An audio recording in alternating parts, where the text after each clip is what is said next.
ರಾಘವೇಂದ್ರ ನಮೋ ನಮಃ. ಗುರುರಾಯ, ನಿನ್ನ ನಂಬಿದವರು ಎಂದೆಂದಿಗೂ ಕೈ ಬಿಡುವುದಿಲ್ಲ ಅಂತ ರಾಘವೇಂದ್ರನ ನಂಬಿ ಅದ್ಭುತ, ನಿಜವಾಗಲೂ ನಿಮ್ಮ ಜೀವನದಲ್ಲೇ ಅದ್ಭುತ. ಇವತ್ತು ರಾಘವೇಂದ್ರ ಹುಟ್ಟಿದ ದಿನ.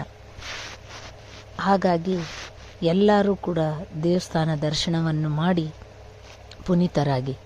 ರಾಘವೇಂದ್ರ ಎಂದರೆ ಎಲ್ಲರ ಮನದಲ್ಲಿ ನೆಲೆಸಿರುವಂಥ ನಮ್ಮ ಗುರುರಾಯ.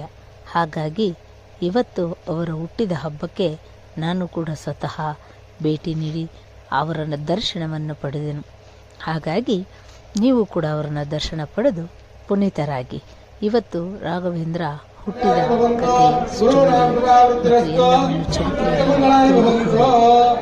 ನೀವು ಎಲ್ಲೇ ಇರಿ, ಹೇಗೆ ಇರಿ, ಏನಾದರೂ ಮಾಡ್ತಾಯಿರಿ, ಪ್ರತಿದಿನ ರಾಯರ ಅಕ್ಷತೆ ತಗೊಂಡು ನೀವು ಹೋಗಿದ್ದೇ ಆದರೆ ನಿಮ್ಮ ಕಾರ್ಯ, ಕೆಲಸ ಏನೇ ಇರಲಿ ಎಲ್ಲ ಯಶಸ್ವಿ ಆಗುತ್ತದೆ. ಸ್ನೇಹಿತರೆ, ನಿಮಗೆ ಎಲ್ಲರಿಗೂ ನನ್ನ ಹೃದಯಪೂರ್ವಕ ಧನ್ಯವಾದಗಳು. ಬನ್ನಿ, ರಾಘವೇಂದ್ರನ ನೆನೆಯೋಣ, ಪುನೀತರಾಗೋಣ. ನೀವು ಕೂಡ ರಾಘವೇಂದ್ರನ ನೆನೆಯಿರಿ, ಪುನೀತರಾಗಿ.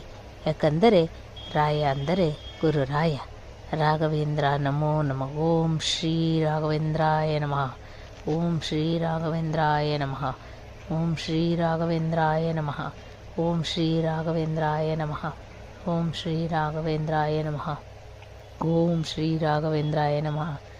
ಓಂ ಶ್ರೀ ರಾಘವೇಂದ್ರಾಯ ನಮಃ ಅಂತ 108 ಬಾರಿ ಜಪ ಮಾಡುತ್ತಾ ನಿದ್ರೆಯಲ್ಲೂ ಕೂಡ ಮಲಗುವ ಮುನ್ನ ರಾಘವೇಂದ್ರನ ನೆನೆಸಿಕೊಂಡು ಮಲ್ಕೊಳ್ಳಿ.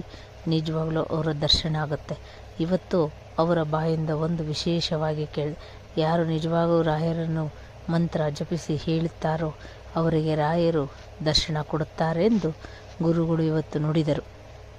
ಹಾಗಾಗಿ ನಿಮ್ಮ ಜೀವನದಲ್ಲಿ ಗುರುಗಳು ಕೂಡ ರಾಯರ ದರ್ಶನ ಪಡೆದು ನೀವು ಪುನೀತರಾಗಿ ಅಂತ ಹೇಳ್ತಾ ನಿಮ್ಮೊಂದಿಗೆ ಈ ರಾಘವೇಂದ್ರನ ದರ್ಶನವನ್ನು ಮುಂದಕ್ಕಿಡೋಣ. ನೀವೆಲ್ಲರೂ ಪುನೀತರಾಗಿ, ನಾನು ಕೂಡ ಪುನೀತರಾಗ್ತೀನಿ. ಓಂ ಗುರು ರಾಘವೇಂದ್ರಾಯ ನಮಃ.